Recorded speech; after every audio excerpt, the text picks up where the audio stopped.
In this video, I will show you a simple Steam trick that can boost your FPS and improve game performance by using Steam launch options. This method works for many games on Steam and only takes about 1 minute to set up. So let's go straight to the method. First, open Steam on your computer.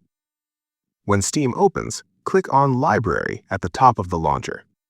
Now find the game for which you want to boost performance. For this example, you can use any game. Right-click on the game and then select Properties. When the Properties window opens, make sure that you are in the General tab. Here you will see an option called Launch Options. Inside this box, type the following command: /hi/novid. Let me quickly explain what these commands do. The /hi command tells Windows to run the game with higher CPU priority, which can improve performance and make gameplay smoother.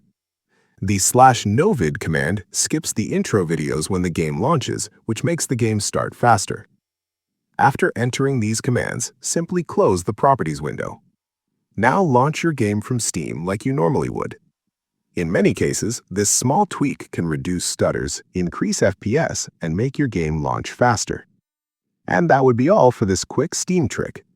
If this video helped you, please hit the like button and subscribe for more Steam tricks, FPS boosts, and game fixing tutorials. Until next video, stay safe, and I see you all.